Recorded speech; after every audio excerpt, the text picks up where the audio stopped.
«Te vas al asilo pronto», me susurró mi nuera Viviana mientras me servía la carne en el plato, con esa sonrisa falsa que siempre usaba cuando había visitas. El tenedor se me resbaló de las manos y cayó al suelo con un ruido metálico que nadie más pareció notar. Mis ojos se llenaron de lágrimas que tragué en silencio, fingiendo que el humo de la parrilla me molestaba. 68 años cargando a esta familia en mis hombros, y así me pagaban. «Disfrútala. Es tu última vez aquí», añadió en voz tan baja que solo yo pude escucharla.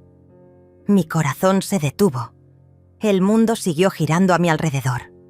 Las risas de los invitados, el chisporroteo de la carne, la música de fondo. Pero yo me había quedado congelada en ese momento cruel. No era una amenaza vacía. Era una sentencia. Todo había comenzado tan normal esa mañana de domingo. Me levanté temprano, como siempre.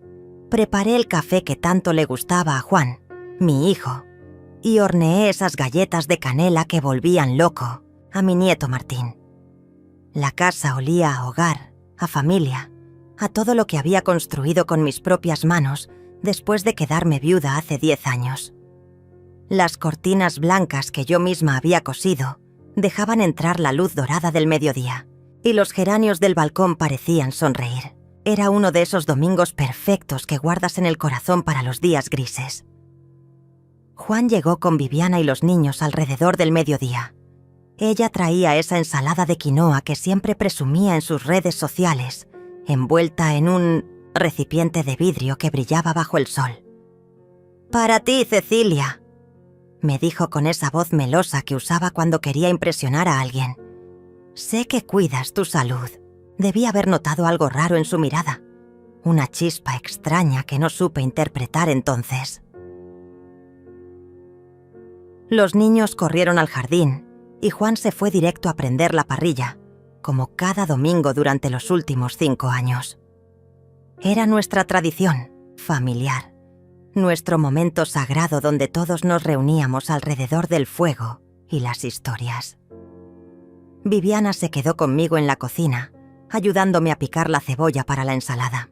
«Qué linda quedó la decoración del comedor», me comentó, tocando las nuevas cortinas que había comprado la semana anterior. «Muy acogedora. Debe ser caro mantener una casa tan grande, ¿verdad?».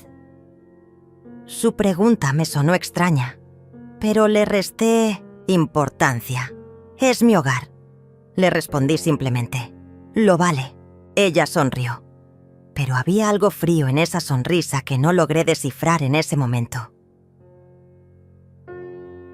La tarde transcurrió entre risas y conversaciones triviales.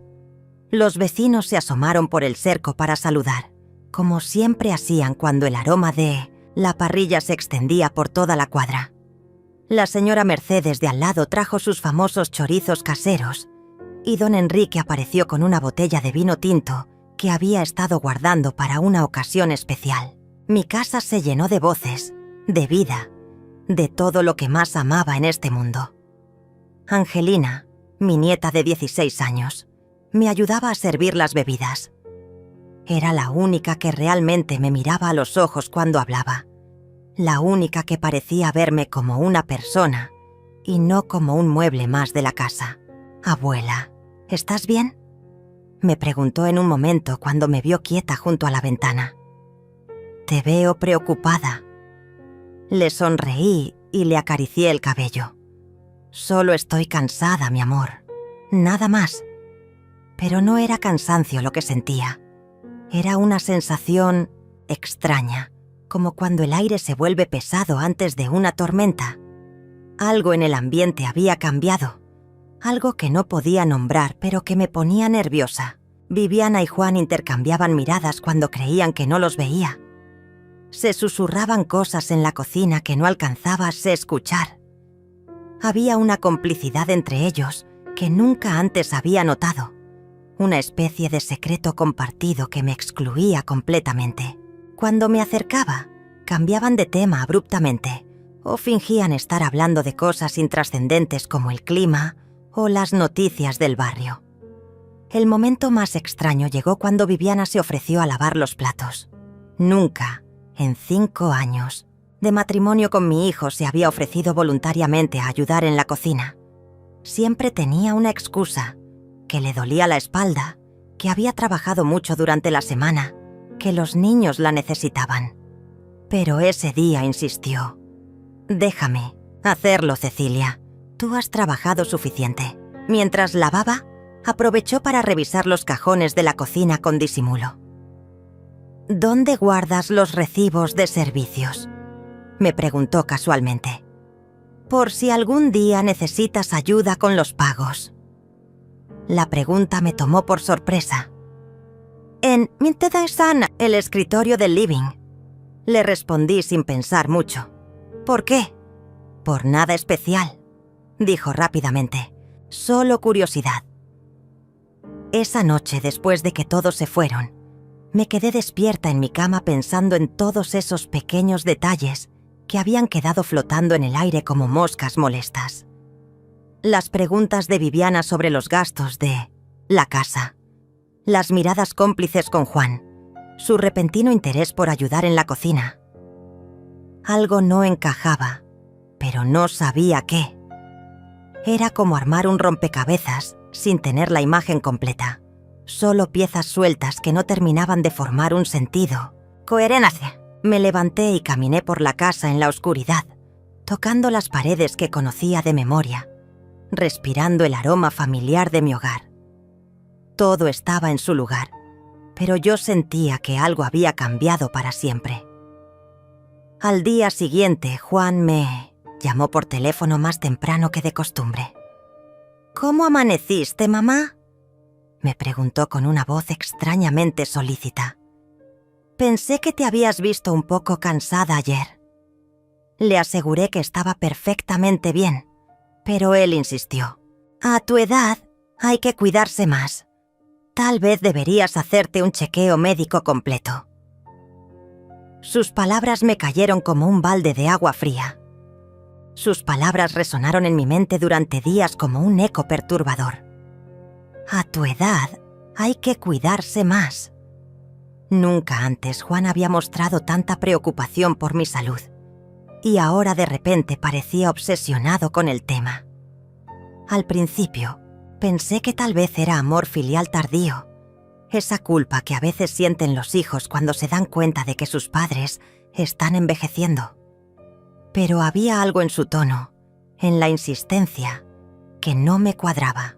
Era como si estuviera siguiendo un guión ya escrito, como si alguien le hubiera dicho exactamente qué decir y cómo decirlo. Los días siguientes fueron una sucesión de llamadas preocupadas. Viviana comenzó a aparecer por casa sin avisar, algo que nunca había hecho antes. «Vine a ver cómo estás», decía siempre con esa sonrisa que no llegaba a los ojos. Se quedaba horas husmeando por todos lados, fingiendo interés en mis plantas, en mis fotografías, en mis libros. Un día la encontré revisando mi escritorio mientras yo preparaba té en la cocina. «Disculpa», dijo sin el menor rastro de pena. «Estaba buscando un papel para apuntar el teléfono del médico que te recomendé». No había pedido ninguna recomendación médica, pero ella ya tenía todo preparado. Nombre, dirección, especialidad. Era un geriatra, por supuesto. La primera señal concreta llegó una semana después. Angelina vino a visitarme después del colegio, como hacía a menudo. Era mi refugio, mi única conexión real con la familia que había construido. Mientras tomábamos té con galletas en la cocina, me contó algo que me heló la sangre. «Abuela, ayer escuché a mamá hablando por teléfono con alguien sobre precios de residencias geriátricas». Sus palabras cayeron entre nosotras como una bomba silenciosa. «Pensé que era para su trabajo, pero mencionó tu nombre varias veces». Mi mano tembló al llevar la taza a los labios. «¿Estás segura, mi amor?». Angelina asintió con esa seriedad que tienen los adolescentes cuando entienden que el mundo de los adultos es más complicado de lo que pensaban. También dijo algo sobre acelerar los trámites porque ya era hora. Esa noche no pude dormir. Me quedé sentada en mi sillón favorito, el que había comprado cuando Juan tenía 10 años y que había sido testigo de tantas noches de desvelo, esperando que llegara a casa. Las mismas paredes que me habían dado refugio durante tantos años, ahora parecían susurrarme secretos oscuros. Cada ruido de la madera al contraerse, cada sonido de la calle, me sobresaltaba. Era como si mi propia casa hubiera empezado a conspirar contra mí. Al amanecer, tomé una decisión que cambiaría todo. Tenía que investigar qué estaba pasando realmente. Comencé por lo más simple: revisar mis propios documentos. Durante años había confiado en Juan para que me ayudara con algunos trámites bancarios, especialmente después de que me rompiera la muñeca el año pasado y me costara escribir. Le había dado poder para algunas gestiones específicas, nada importante, o eso creía yo. Pero cuando revisé mis papeles esa mañana, encontré documentos que no recordaba haber firmado. Autorizaciones para consultas médicas, permisos para obtener información de mis cuentas bancarias, incluso una copia de mi testamento que no tenía por qué estar ahí. Todo estaba prolijamente organizado en una carpeta nueva que no era mía. La revelación más perturbadora llegó cuando decidí revisar las redes sociales de Viviana. Nunca había sido muy activa en Internet, pero Angelina me había enseñado a usar su teléfono para ver Facebook. Lo que encontré me quitó el aliento. Viviana había publicado varias fotos mías de los últimos meses, pero no eran fotos normales. Me había fotografiado en momentos en que yo no me daba cuenta. Cuando me levantaba del sillón con dificultad después de estar mucho tiempo sentada, cuando me quedé dormida viendo televisión, cuando me costó abrir un frasco en la cocina.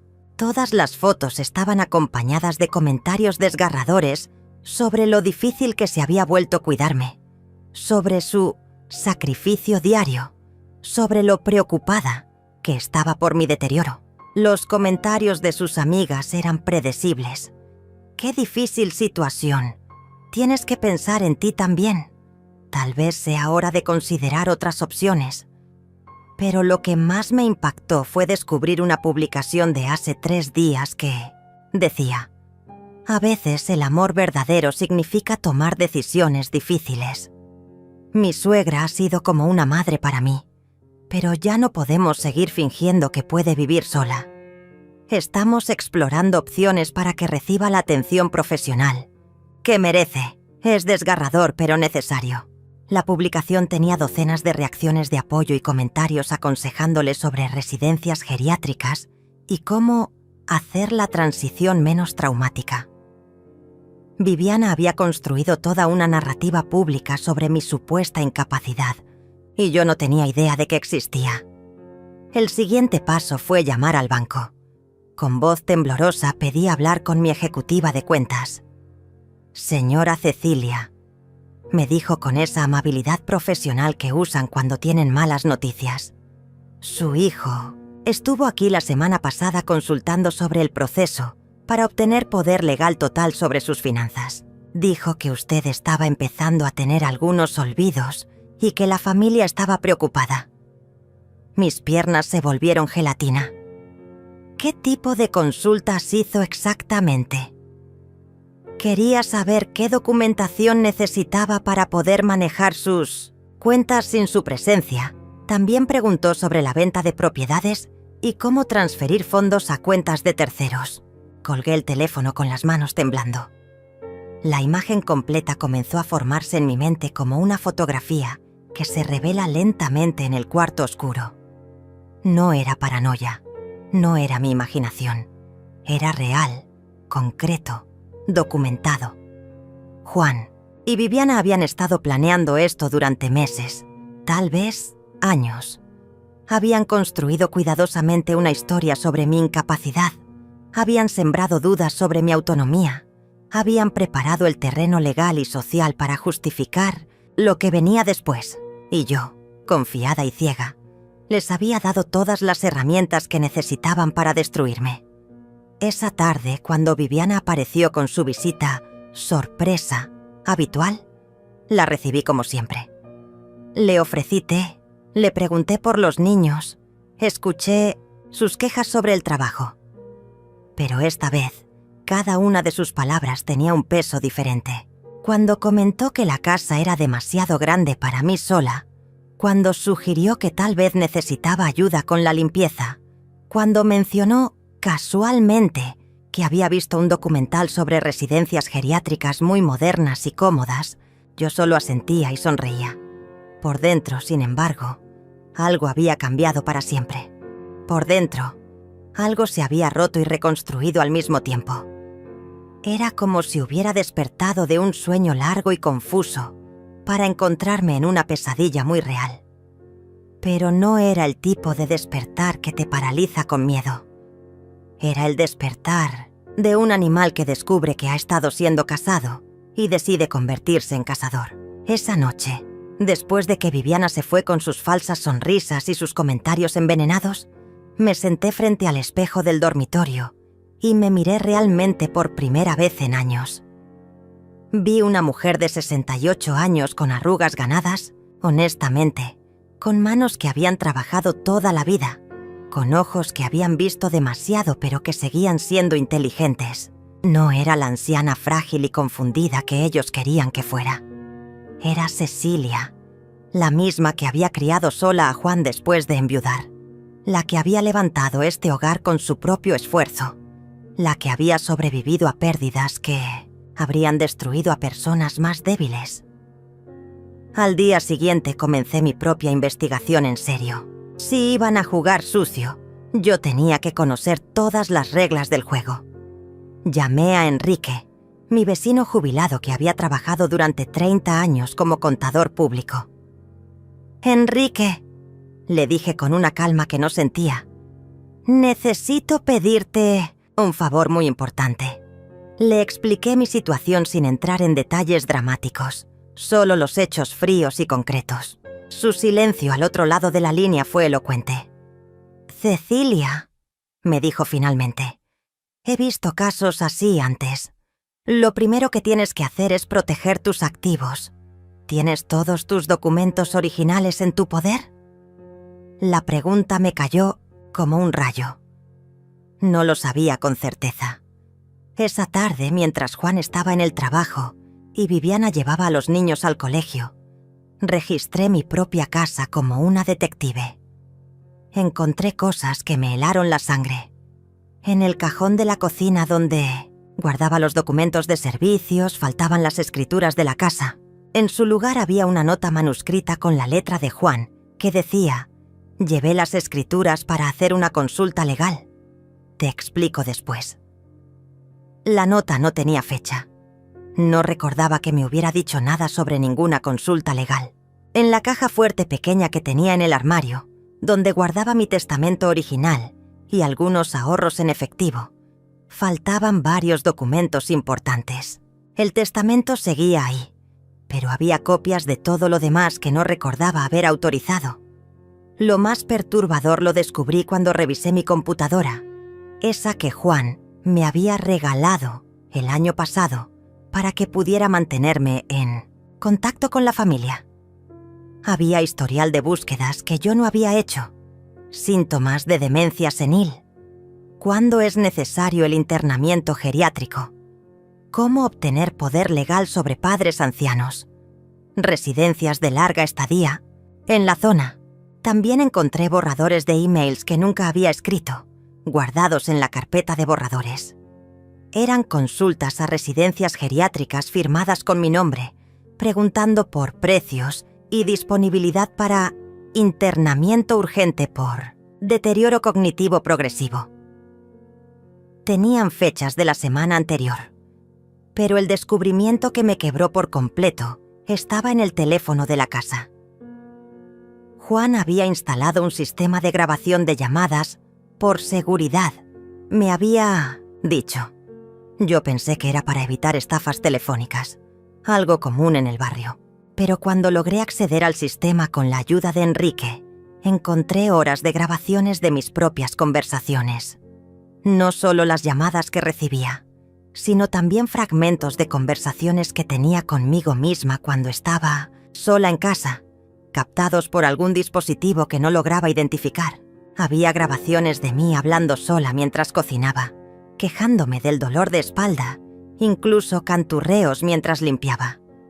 Todo material que podía ser usado para construir un perfil de deterioro mental si se editaba de la manera correcta. La trampa era perfecta.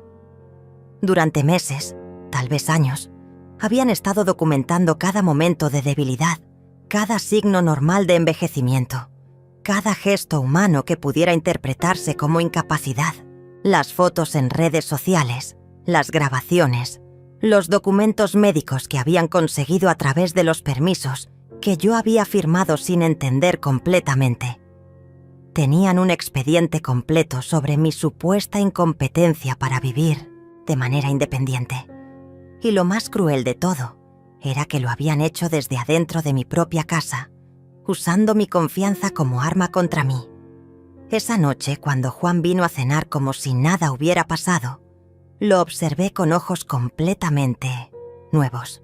Era mi hijo, la persona que había llevado en mi vientre, a quien había criado con amor infinito, quien me había dado mis nietos queridos.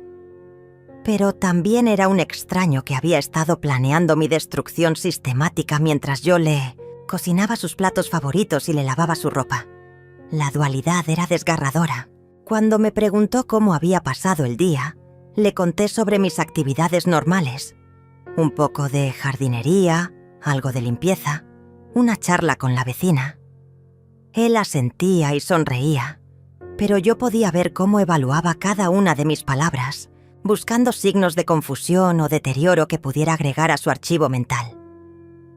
«Mamá, te ves cansada», me dijo mientras lavaba los platos. «Tal vez deberías tomarte las cosas con más calma». Era la misma frase que había usado la semana anterior, y la anterior a esa. Un mantra repetido para convencerme gradualmente de mi propia fragilidad. «Estoy bien, hijo», le respondí con la misma sonrisa de siempre. Solo los años que pasan, pero por dentro estaba calculando, planificando, preparándome para una guerra que no había elegido, pero que estaba decidida a ganar.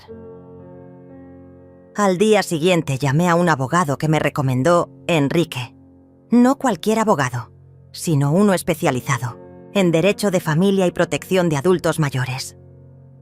Su consultorio estaba en el centro de la ciudad, lejos de mi barrio donde todos conocían a Juan. Le conté toda la historia sin omitir detalles. Él escuchó en silencio, tomando notas de vez en cuando, asintiendo con la gravedad de quien ha visto demasiados casos similares. «Señora Cecilia», me dijo cuando terminé, «usted está siendo víctima de lo que llamamos abuso patrimonial sistemático. Lo bueno es que se dio cuenta a tiempo. Lo malo es que ellos han sido muy metódicos en su aproximación». Me explicó que los casos como el mío eran más comunes de lo que la gente imaginaba. Hijos que veían a sus padres como obstáculos para acceder a una herencia, que justificaban sus acciones con preocupaciones falsas sobre la salud o la seguridad. El patrón era siempre el mismo: aislar gradualmente a la víctima, construir una narrativa de incapacidad, obtener poderes legales y finalmente tomar control total de los bienes.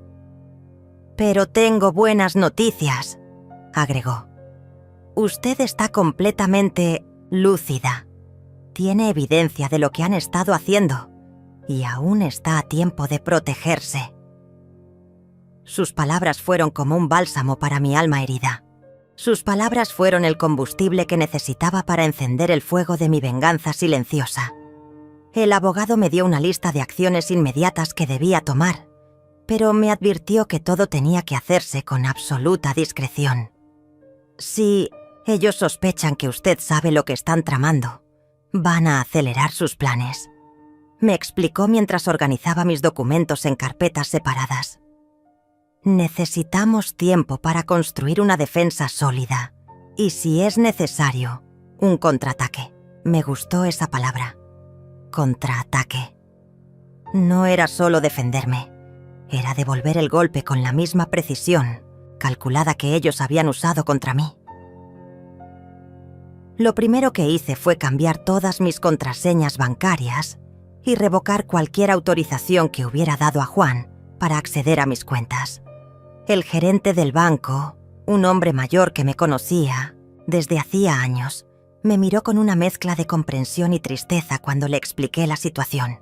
Desafortunadamente, señora Cecilia, estos casos están volviéndose cada vez más frecuentes, me dijo mientras procesaba los cambios. Hijos que ven a sus padres como cuentas bancarias con patas. Sus palabras fueron duras pero honestas. También instalé alertas en todas mis cuentas para que me notificaran cualquier intento de acceso no autorizado. El segundo paso fue más complicado emocionalmente.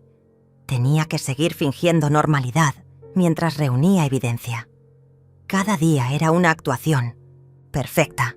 Cuando Juan llamaba para preguntar cómo estaba, yo respondía con la misma voz de siempre.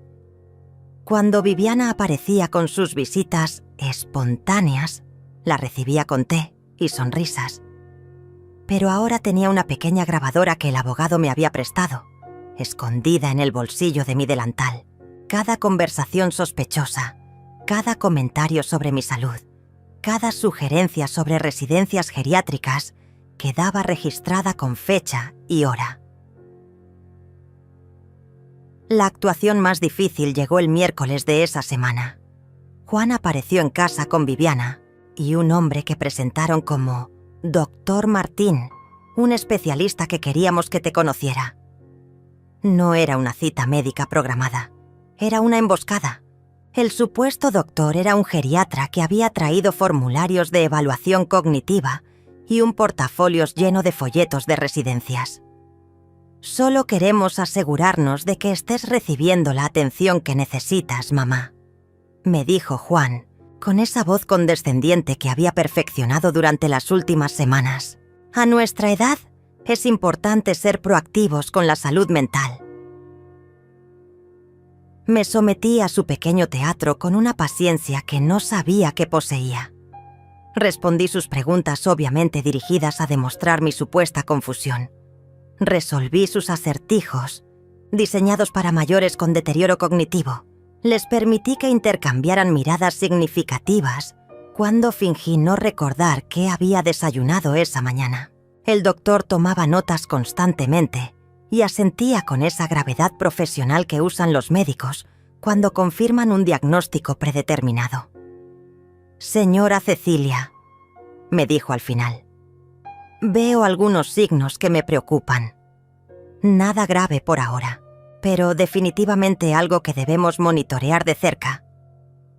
Sus palabras sonaron como una sentencia médica fabricada a medida, pero yo tenía mi propia sorpresa preparada. Durante toda la evaluación, había mantenido activada la grabadora en mi bolsillo.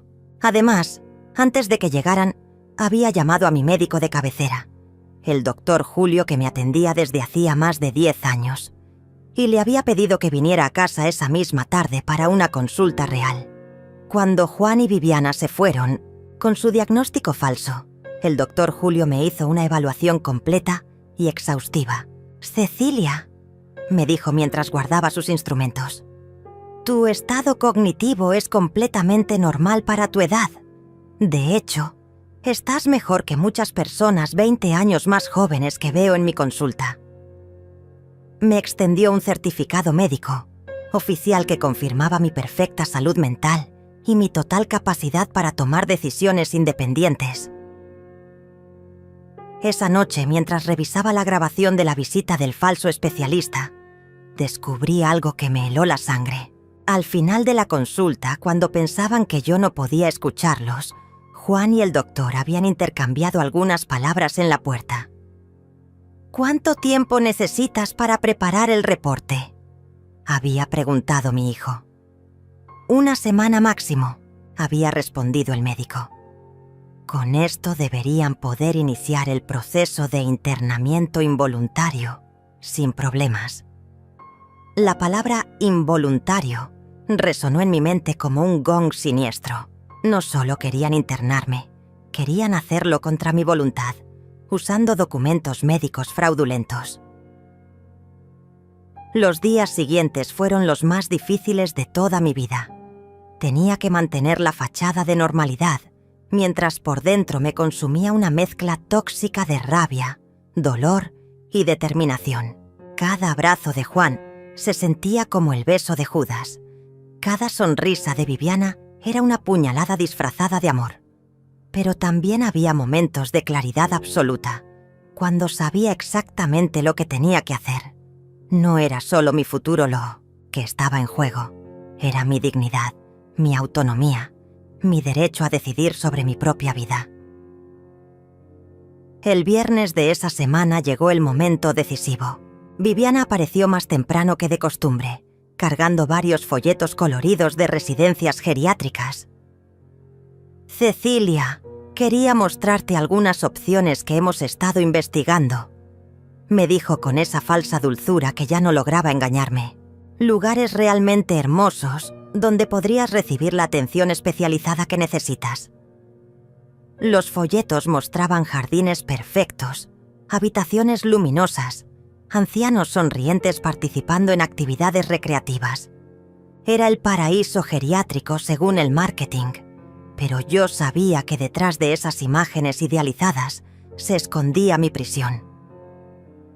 «Mira este», me dijo, señalando un complejo particularmente elegante.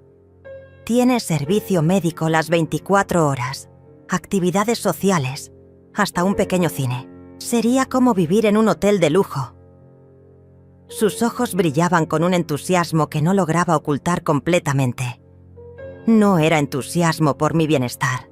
Era la emoción de quien ve cerca la meta de una carrera larga y complicada.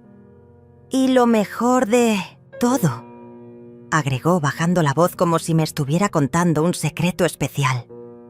«Nosotros nos haríamos cargo de todos los trámites. Tú no tendrías que preocuparte por nada». Le agradecí su preocupación y prometí pensarlo seriamente. Pero esa noche, mientras ella creía que yo estaba considerando mi futuro en cautiverio, yo estaba finalizando los detalles de mi contraataque. Había llegado el momento de demostrarles que la anciana frágil y confundida que habían construido en su imaginación no existía. La verdadera Cecilia estaba a punto de salir de las sombras y no iba a ser misericordiosa. La verdadera Cecilia había estado esperando en silencio, observando, aprendiendo, preparándose para el momento exacto en que tendría que actuar. Y ese momento llegó el lunes siguiente, cuando Juan me llamó con una urgencia en la voz que no logró disimular completamente. «Mamá, tengo que hablar contigo sobre algo importante. Viviana y yo hemos estado hablando y creemos que ha llegado el momento de tomar algunas decisiones difíciles sobre tu futuro». Sus palabras sonaron ensayadas, como si hubiera practicado frente al espejo durante días. «¿Podrías venir a casa esta tarde? Queremos mostrarte algo». No era una invitación, era una citación. Lo supe por el tono, por la forma en que evitó darme detalles, por esa prisa repentina que no había existido durante todas las semanas de preparación gradual. Algo había cambiado en sus planes. Algo los había obligado a acelerar el cronograma. Tal vez el médico corrupto había entregado su informe falso más temprano de lo esperado. O tal vez habían encontrado una plaza disponible en alguna residencia y no querían perder la oportunidad. No importaba la razón específica. Lo que importaba era que había llegado mi momento de jugar mis cartas. «Por supuesto, hijo», le respondí con la voz más dulce que pude fabricar. «¿A qué hora te viene bien?» Coordinamos para las 4 de la tarde, después de que los niños salieran del colegio. Era perfecto. Querían audiencia para su gran revelación. Testigos de mi supuesta gratitud cuando me presentaran su solución generosa para mi problema de salud inexistente. Pero yo tenía mis propios planes para esa reunión, y ninguno de ellos involucraba agradecimiento. Esa mañana hice todas mis preparaciones finales. Primero, una llamada a mi abogado para confirmar que todos los documentos estaban listos y que las transferencias bancarias podrían ejecutarse con una simple llamada telefónica de mi parte. ¿Está segura de que quiere llegar tan lejos, señora Cecilia?, me preguntó una vez más. Una vez que activemos este plan, no hay vuelta atrás. Su preocupación era genuina, pero yo ya había cruzado el punto de no retorno días atrás. Estoy completamente segura, le respondí. Ellos tomaron sus decisiones. Ahora yo tomo las mías. La segunda llamada fue a un tasador de propiedades que me había recomendado Enrique. Necesito una evaluación urgente de mi casa, le expliqué, para una venta inmediata. El hombre podía estar ahí en 2 horas. Perfecto. La tercera y más importante llamada fue a una inmobiliaria especializada en ventas rápidas. ¿Cuánto tiempo necesitarían para cerrar la venta de una propiedad bien ubicada y sin deudas?, pregunté. Si el precio es atractivo y los papeles están en orden, podríamos tener una operación cerrada en 1 semana, me respondieron. Era exactamente lo que necesitaba escuchar. A las 2 de la tarde ya tenía la tasación completa de mi casa y una oferta preliminar de compra que superaba mis expectativas más optimistas. La propiedad que Juan y Viviana consideraban prácticamente suya valía mucho más de lo que habían calculado. Durante décadas, mientras ellos veían una casa vieja que requería mantenimiento, el barrio se había revalorizado silenciosamente. Mi pequeño hogar se había convertido en una inversión millonaria, y ellos no tenían idea. A las 3:30 me dirigí hacia la casa de Juan, con una serenidad que me sorprendió a mí misma. Llevaba en mi cartera todos los documentos que necesitaba: la tasación, la oferta de compra, las grabaciones transcritas de nuestras conversaciones, el certificado médico real y una carta que había escrito durante la madrugada anterior. Era una carta corta pero devastadora, donde explicaba exactamente lo que había descubierto y lo que pensaba hacer al respecto. No era una despedida dramática ni un reclamo emocional. Era un documento frío, factual, definitivo. Cuando llegué, la escena estaba perfectamente montada. Juan y Viviana sentados en el sofá de la sala, con una mesa llena de documentos, folletos de residencias geriátricas y lo que parecía ser un contrato ya preparado. Los niños estaban en sus cuartos, lejos de la conversación de adultos que estaba a punto de desarrollarse. Angelina me saludó con un abrazo más fuerte de lo normal, como si intuyera que algo importante estaba por suceder. «Te amo, abuela», me susurró al oído.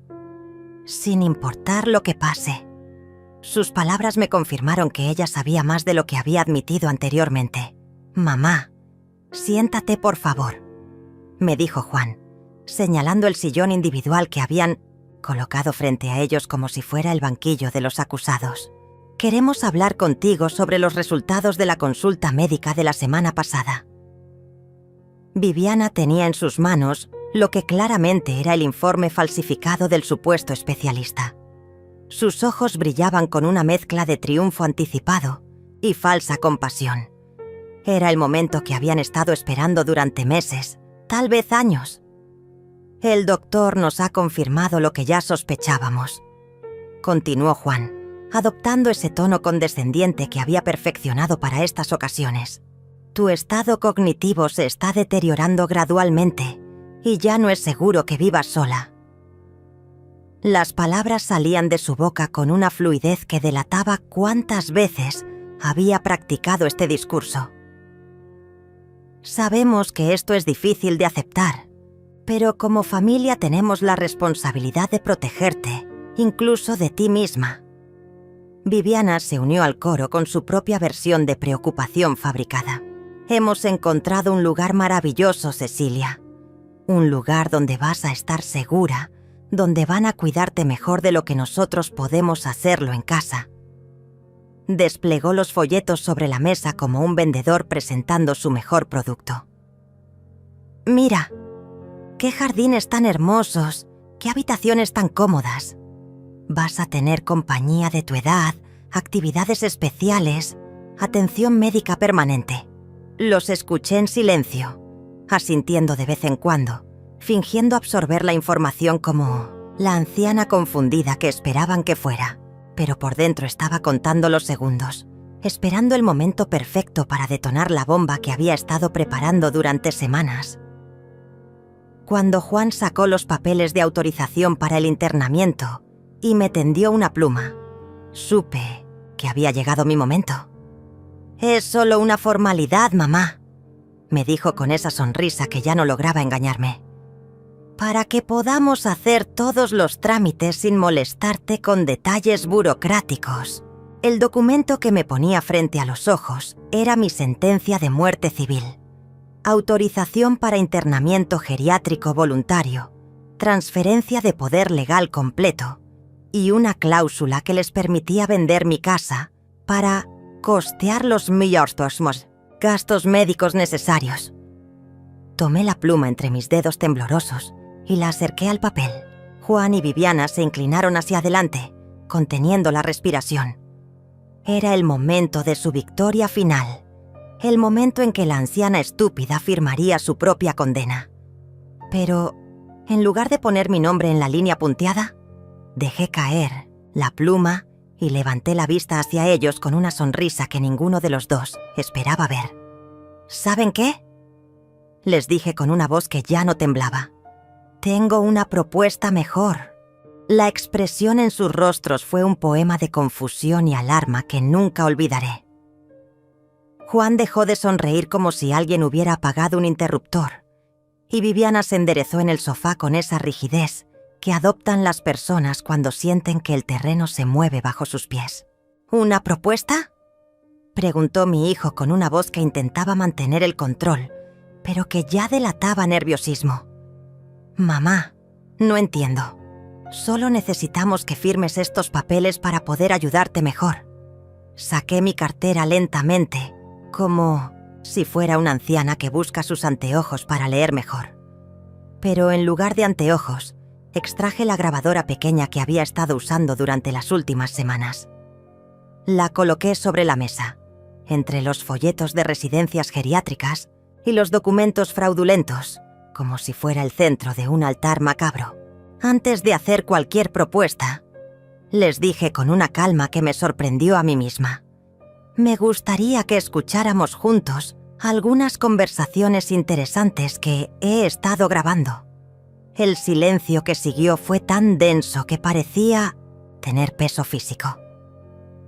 Viviana fue la primera en reaccionar, con esa risa nerviosa que usan las personas cuando no saben si lo que están viendo es real o una pesadilla.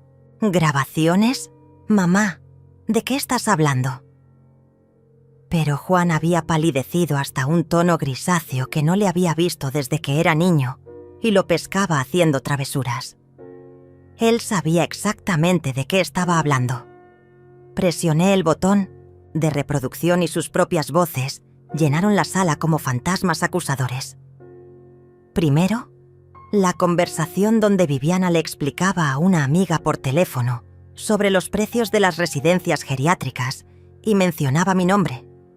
Después, el intercambio entre Juan y el médico corrupto sobre el tiempo necesario para preparar un reporte falso. Luego, fragmentos de sus conversaciones susurradas en mi cocina, cuando creían que yo no podía escucharlos, hablando sobre acelerar los trámites porque ya era hora de que la vieja se hiciera a un lado.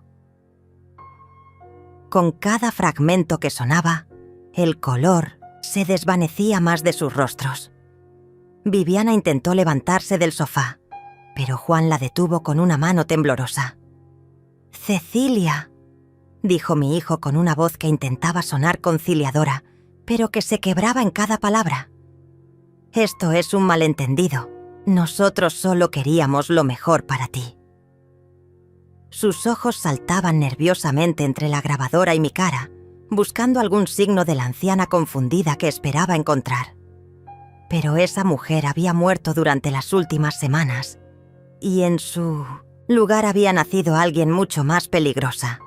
¿Un malentendido?, repetí, sacando ahora el certificado médico del doctor Julio. ¿También es un malentendido que trajeron a un médico corrupto a mi casa para que me diagnosticara demencia inexistente?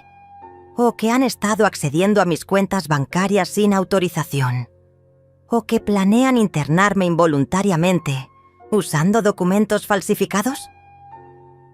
Cada pregunta caía sobre ellos como una piedra, y yo podía ver cómo se desmoronaba su castillo de mentiras cuidadosamente construido. Viviana intentó una última jugada desesperada. Se inclinó hacia mí con lágrimas que parecían auténticas brotando de sus ojos. «Cecilia, por favor, tienes que entender. Estamos preocupados por ti. A veces dices cosas extrañas. Te olvidas de cosas importantes. Solo queremos que estés segura». Era una actuación convincente, llena de dolor maternal falso y preocupación fabricada. Pero yo había aprendido a reconocer el teatro cuando lo veía. ¿Como cuando me olvidé de que ustedes habían copiado las llaves de mi casa? Le pregunté, sacando ahora un juego de llaves que había encontrado en el bolso de Viviana durante una de sus visitas. ¿O cuando me olvidé de que habían instalado dispositivos de grabación en mi teléfono? ¿O cuando me olvidé de autorizar que accedieran a mis historiales médicos y financieros? Las llaves tintinearon sobre la mesa como pequeñas campanas de funeral. Juan hizo un último intento de recuperar el control de la situación. Se inclinó hacia adelante con esa autoridad paternal que había usado toda mi vida para hacerme sentir pequeña. «Mamá, estás confundida. Estás tomando decisiones emocionales basadas en malentendidos. Por eso mismo necesitas ayuda profesional». Su voz tenía esa cadencia hipnótica que usan los manipuladores cuando sienten que están perdiendo terreno. «Nosotros somos tu familia. Jamás haríamos algo para lastimarte». Esa fue la gota que colmó el vaso. Me levanté del sillón con una energía que no había sentido en años y los miré desde arriba como la matriarca que siempre había sido, pero que había olvidado ser. «Familia». Repetí la palabra como si fuera veneno en mi boca. ¿Llaman familia a esto? ¿A conspirar para robarme mi casa, mi dinero, mi dignidad? ¿A construir una narrativa de locura para justificar su codicia? Mi voz se había vuelto de acero templado, cada palabra afilada como una navaja. «Aquí está mi propuesta», continué, sacando ahora los documentos que realmente importaban. Primera opción, pueden irse de esta casa ahora mismo, no volver a contactarme nunca más y tal vez, solo tal vez, no presente cargos criminales por fraude, falsificación de documentos y abuso patrimonial. Las hojas temblaron ligeramente en mis manos, no por nerviosismo, sino por la adrenalina pura de la justicia que estaba por servir. Segunda opción, proseguí, disfrutando el terror creciente en sus ojos. Pueden seguir tratando de convencerme de que estoy loca, y yo puedo llamar ahora mismo a la policía para que vengan a arrestarlos por los múltiples delitos que he documentado durante las últimas semanas. Saqué mi teléfono celular y lo sostuve en alto como si fuera una pistola. ¡Cargada! También puedo llamar a todos los periódicos locales para contarles la hermosa historia del hijo que quería robarle la casa a su madre anciana, fingiendo que tenía demencia. Viviana había comenzado a llorar en serio ahora, pero ya no eran lágrimas de manipulación, sino de pánico genuino. «Cecilia, por favor, podemos hablar esto. Podemos encontrar una solución que funcione para todos». Su voz se había convertido en un gemido desesperado. La voz de alguien que ve cómo se desmorona el futuro que había planeado tan cuidadosamente. «Pero eso no es todo», agregué, sacando finalmente el documento que había estado guardando para el final. «Porque resulta que mientras ustedes planeaban robarme mi casa, yo la vendí». El silencio que siguió fue absoluto. Ni siquiera se escuchaba el tic-tac del reloj de pared. Ayer firmé los papeles. La transacción se completa el viernes. Tienen 3 días para sacar todas sus cosas de mi propiedad. La explosión fue inmediata y devastadora. Juan se levantó del sofá como si le hubieran prendido fuego, con los ojos desorbitados y las venas del cuello marcándose como cuerdas tensas. «¡No puedes hacer eso!», gritó con una voz que no reconocí, una voz que jamás había usado conmigo en 68 años de vida. «Esa casa es nuestra. Hemos invertido años cuidándote, sacrificándonos por ti». Sus manos temblaban de rabia y por un momento pensé que iba a golpear algo o a alguien. Viviana se había puesto de pie también, pero su reacción fue diferente. Se llevó las manos a la cara como si quisiera borrarse de la realidad, como si pudiera deshacer todo lo que acababa de escuchar cerrando los ojos con suficiente fuerza. «No, no, no», murmuraba entre sollozos que ahora eran completamente auténticos. «Esto no puede estar pasando. Nosotros no merecemos esto». Sus palabras sonaron patéticas incluso para ella misma. ¿Sacrificándose? Repetí la palabra de Juan con una calma que contrastaba dramáticamente con su explosión. ¿Llaman sacrificio a robar? ¿A mentir? ¿A construir una conspiración para declararme incapaz mental? Me acerqué a él hasta quedar a centímetros de su cara, y por primera vez en décadas, mi hijo tuvo que levantar la vista para mirarme a los ojos. «El único sacrificio aquí lo he hecho yo, criándote solo después de que tu padre muriera, trabajando 2 empleos para que pudieras estudiar, dándote todo lo que necesitabas para convertirte en el hombre que creí que eras». La mención de su padre lo golpeó como una bofetada. Su expresión cambió de rabia a algo más complejo, una mezcla de culpa y dolor que reconocí del niño que había sido, pero duró solo un segundo antes de que la codicia volviera a endurecerle las facciones. «Papá habría entendido», dijo con una voz más baja pero igual de venenosa. «Él habría querido que cuidáramos del patrimonio familiar, que no dejaras que se perdiera por tus decisiones seniles». Esas palabras fueron como un puñal directo al corazón. Invocar la memoria de mi esposo muerto para justificar su traición era una crueldad que no había imaginado posible, ni siquiera después de todo lo que había descubierto. «Tu padre», le dije con una voz que empezó susurrando pero fue creciendo, hasta convertirse en un rugido. «Tu padre se estaría revolcando en su tumba si supiera en qué clase de persona te convertiste. Él trabajó hasta el último día de su vida para construir esta familia, para darnos este hogar, y tú lo único que sabes hacer es destruir». Viviana intentó intervenir con una última jugada desesperada. Se acercó a mí con los brazos extendidos, como si fuera a abrazarme, con esa expresión de súplica que había perfeccionado durante años de manipulación emocional. «Cecilia, somos familia. Los errores se pueden perdonar. Podemos empezar de nuevo. Podemos reconstruir la confianza». Sus palabras goteaban falsedad, pero había una desesperación genuina detrás de ellas que me resultaba casi patética. ¿Familia? La palabra salió de mi boca como una carcajada amarga. ¿Creen que esto es lo que hace una familia? ¿Conspirar para robar? ¿Mentir sistemáticamente durante meses? ¿Construir expedientes falsos de demencia? Saqué mi teléfono otra vez y marqué un número que tenía preparado. Voy a mostrarles lo que hace una familia real cuando uno de sus miembros está en peligro.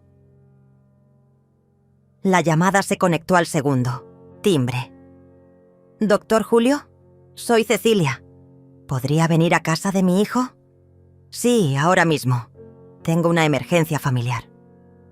Corté la llamada y los miré con una sonrisa que no tenía nada de maternal. El doctor Julio va a venir a confirmar una vez más mi perfecto estado mental y también va a ser testigo de esta conversación. Por si acaso a ustedes se les ocurre después inventar que yo estaba confundida cuando tomé estas decisiones. Juan, Había comenzado a caminar de un lado a otro como un animal enjaulado. Esto es una locura. No puedes destruir a tu propia familia por un malentendido. Su voz se quebraba entre la rabia y algo que podía haber sido pánico. Piensa en los niños. Piensa en Angelina. ¿Qué va a ser de ellos si nos quedamos sin casa? Esa fue la primera vez en toda la conversación que mencionó a sus hijos como algo más que elementos decorativos de la escena familiar perfecta que había estado construyendo. Pero ya era demasiado tarde para jugar la carta de los nietos. Los niños van a estar bien, le respondí con una frialdad que me sorprendió a mí misma. Van a aprender una lección valiosa sobre las consecuencias de la traición y la codicia. Y Angelina, mi querida Angelina, ya sabe toda la verdad porque ella fue quien me alertó sobre sus planes desde el principio. El silencio que siguió fue ensordecedor. Viviana dejó de llorar y se quedó mirándome con la boca abierta, como si no pudiera procesar lo que acababa de escuchar. Juan se detuvo en seco en medio de su caminata frenética. ¿Angelina sabía?, preguntó con una voz que era apenas un susurro ronco. Angelina los escuchó planear todo desde el primer día, confirmé, disfrutando cada palabra como si fuera un vino añejado. Ella fue quien me contó sobre las llamadas a las residencias geriátricas, quien me advirtió sobre sus reuniones secretas, quien me ayudó a entender que su preocupación por mi salud no era lo que parecía. A diferencia de ustedes, mi nieta sí sabe lo que significa la lealtad familiar. Viviana se desplomó de vuelta en el sofá como si sus piernas hubieran dejado de sostenerla. «No puede ser», murmuró. «Ella es solo una niña. No entiende las decisiones de adultos». Pero yo podía ver en sus ojos que estaba recordando todas las veces que Angelina había estado presente durante sus conversaciones privadas, todas las miradas que habían intercambiado, todas las señales que habían ignorado porque subestimaron la inteligencia de una adolescente. Angelina entiende perfectamente lo que es correcto y lo que está mal, les dije. Algo que ustedes parecen haber olvidado hace mucho tiempo. El sonido del timbre interrumpió la conversación. Era el doctor Julio, puntual como siempre. Ahora van a tener la oportunidad de explicarle a un médico real por qué pensaron que era buena idea traer a un charlatán a mi casa para que me diagnosticara demencia inexistente. Juan hizo un último intento desesperado de recuperar algún tipo de control sobre la situación. Se plantó frente a la puerta como si pudiera impedir que entrara el doctor. «Mamá, por favor», me suplicó con una voz que no había usado desde que era niño. «No hagas esto. Podemos arreglarlo todo. Podemos olvidar que esto pasó y empezar de nuevo». Pero era demasiado tarde para súplicas. El momento para la misericordia había pasado cuando decidieron tratarme como a una enemiga en lugar de como a la matriarca que los había criado. Abrí la puerta y recibí al doctor Julio con la sonrisa más genuina que había tenido en semanas. Era un hombre mayor, de esos médicos de la vieja escuela que todavía creen en las visitas a domicilio y en conocer realmente a sus pacientes. «Cecilia», me dijo con esa voz calmada que había consolado a mi familia durante tantos años. «Todo está bien. Sonabas preocupada por teléfono».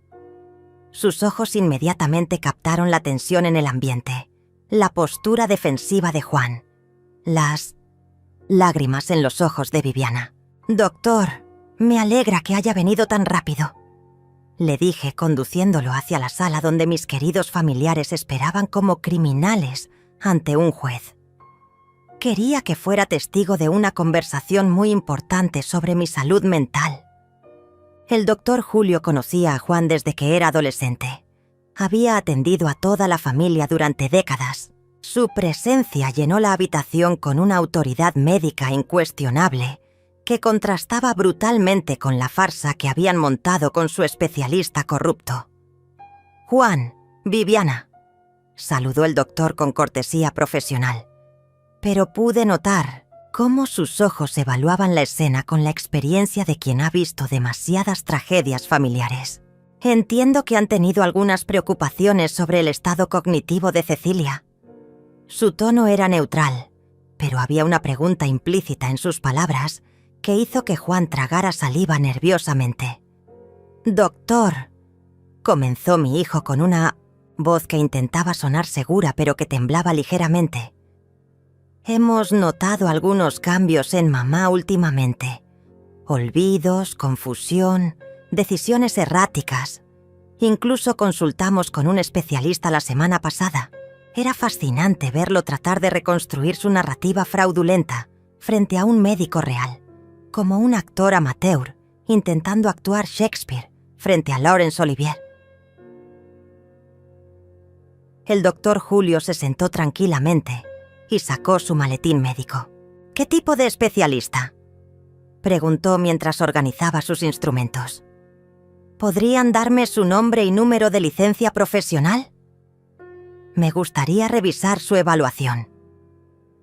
La pregunta cayó como una bomba en el silencio tenso de la sala. Juan y Viviana intercambiaron una mirada de pánico que no pasó desapercibida para el médico experimentado. «Bueno, no tenemos esa información aquí ahora mismo», tartamudeó Viviana.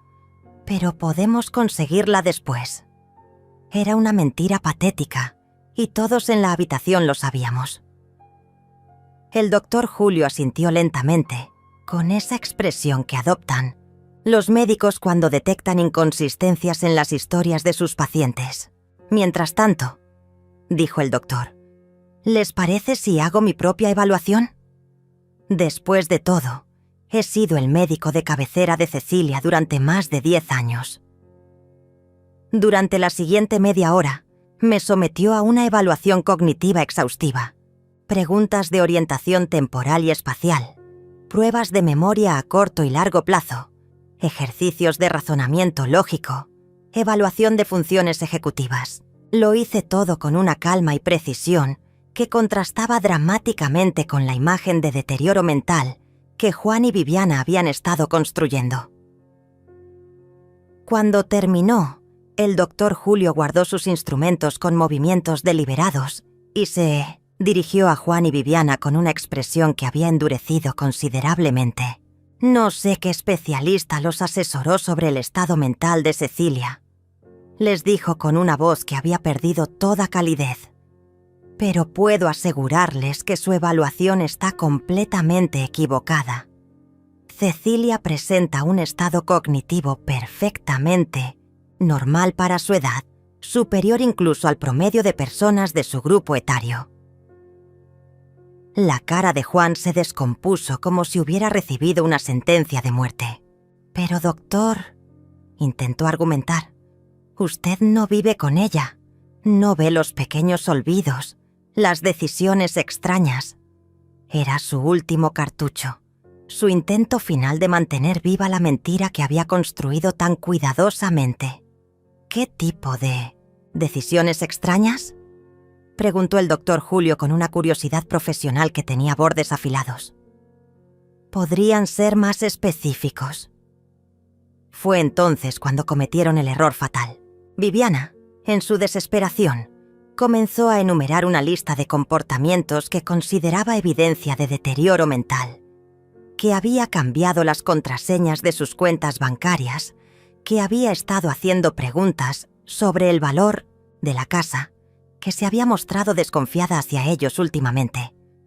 El doctor Julio las escuchó en silencio, asintiendo ocasionalmente, tomando notas mentales que pude ver reflejadas en sus ojos cada vez más fríos. Cuando Viviana terminó su catálogo de síntomas, él se volvió hacia mí con una expresión que mezclaba respeto y algo que podría haber sido admiración. «Cecilia», me dijo, «¿podrías explicarme por qué tomaste esas decisiones que tú no considera preocupantes?» Era mi momento de brillar, mi oportunidad de exponer la verdad completa ante un testigo médico imparcial. «Doctor», comencé con una voz clara y firme, «cambié las contraseñas de mis cuentas bancarias porque descubrí que Juan había estado accediendo a ellas sin mi autorización. Pregunté sobre el valor de mi casa porque sospechaba que estaban planeando venderla sin mi consentimiento. Y me volví desconfiada porque encontré evidencia de que habían estado construyendo un expediente falso sobre mi supuesto deterioro mental para justificar internarme involuntariamente en una residencia geriátrica. El silencio que siguió fue absoluto. El doctor Julio miró a Juan y Viviana con una expresión que había pasado de la curiosidad profesional a algo mucho más oscuro. ¿Es esto cierto?, preguntó con una voz que cortaba el aire como una navaja. ¿Han estado planeando internar a Cecilia contra su voluntad basándose en una evaluación médica fraudulenta? Juan intentó negar todo, pero su voz se quebraba con cada palabra. Doctor, usted no entiende. Nosotros solo queríamos protegerla. Ella no puede seguir viviendo sola. Es peligroso. Pero sus argumentos sonaban huecos incluso para él mismo. El doctor Julio había sido testigo de la evaluación más exhaustiva. Había confirmado mi competencia mental completa. Lo que entiendo, dijo el doctor con una autoridad que llenó toda la habitación, es que están describiendo lo que en medicina legal llamamos abuso patrimonial hacia adultos mayores. Lo que entiendo es que han intentado usar mi profesión para validar una mentira diseñada para despojar a una mujer competente de su autonomía y sus bienes. Sus palabras cayeron sobre Juan y Viviana como una sentencia judicial. Fue entonces cuando Viviana se quebró completamente. Se tiró al suelo frente a mí, literalmente de rodillas, con las manos extendidas en una súplica que era puro teatro desesperado. Cecilia, por favor, perdónanos. Cometimos errores, pero podemos enmendarlos. No destroces a la familia por esto. Piensa en los niños. Piensa en todos los años buenos que hemos tenido juntos. Sus lágrimas empapaban la alfombra, pero ya no me movían. Era demasiado tarde para arrepentimientos. Los años buenos terminaron el día que decidieron traicionarme. Le respondí sin moverme de mi lugar. Y en cuanto a los niños, ellos van a estar mejor lejos de padres que los están criando para ser mentirosos y ladrones. Las palabras eran duras, pero necesarias. El doctor Julio observaba todo con la gravedad de quien entiende que está presenciando el final de algo que alguna vez fue sagrado. El doctor Julio se levantó lentamente. Guardó sus instrumentos con la solemnidad de quien ha presenciado una tragedia griega desarrollándose en tiempo real.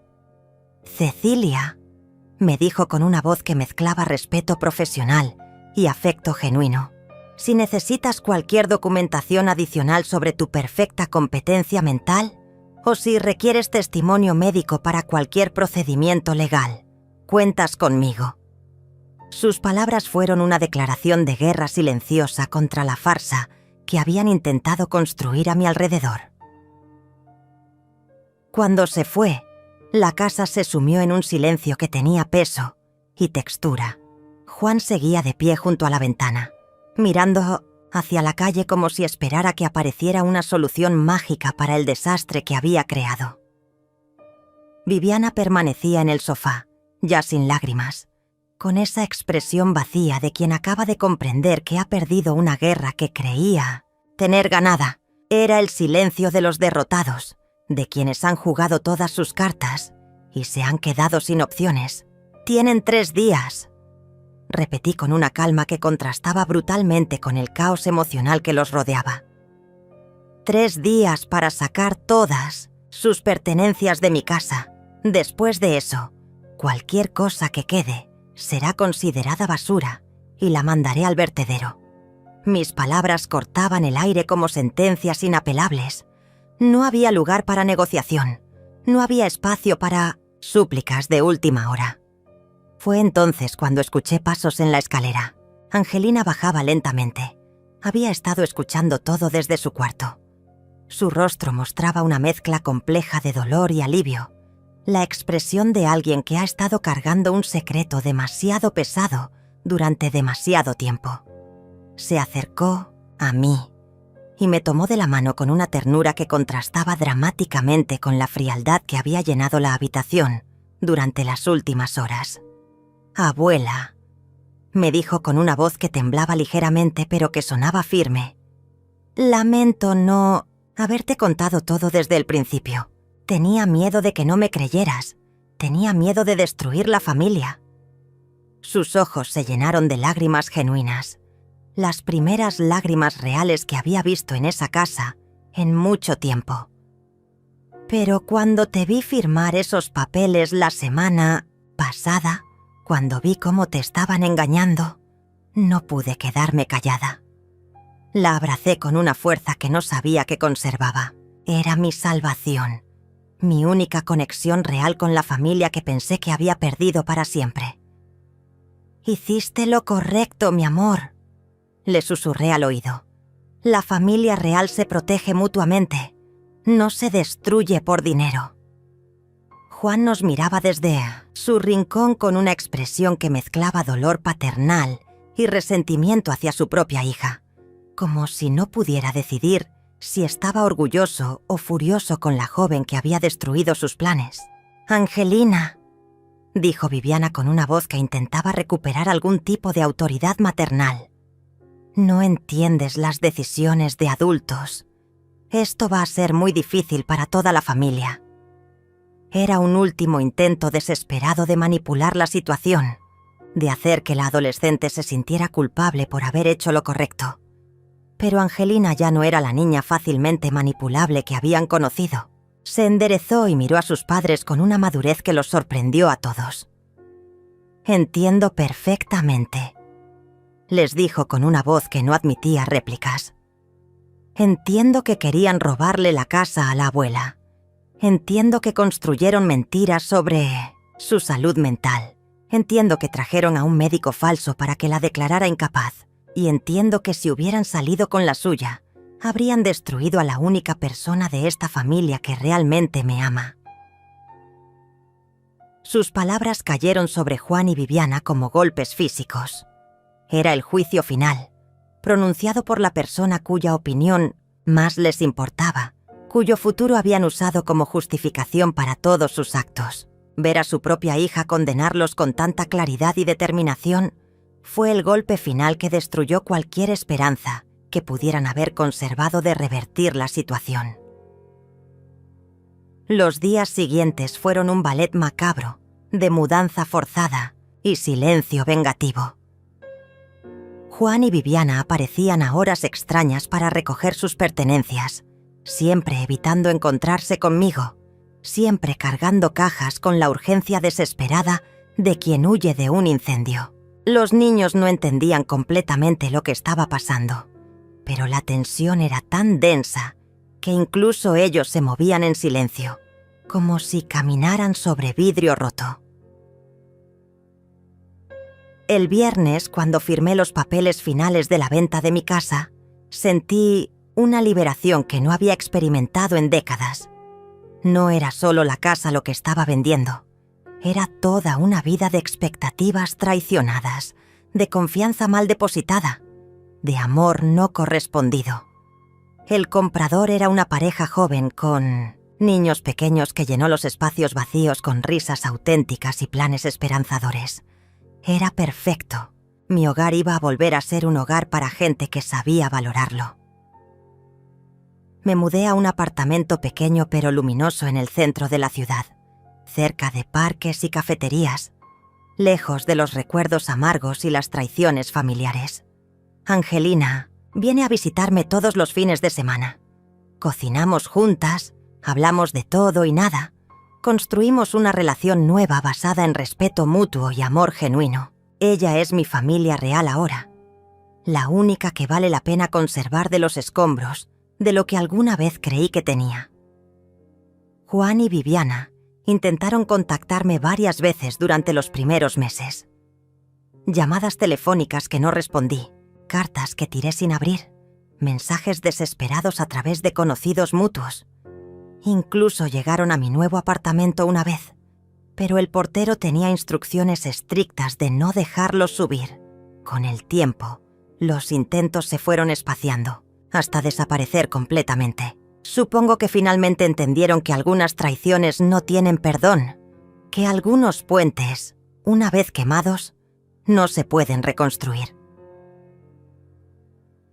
Ahora, mientras escribo esta historia, sentada en mi balcón con vista al parque, viendo a Evangelina estudiar, en la mesa del comedor que compramos juntas, siento una paz que no había conocido en años. El té humea en mi taza favorita. Los geranios nuevos florecen en las macetas que cuelgan de la baranda.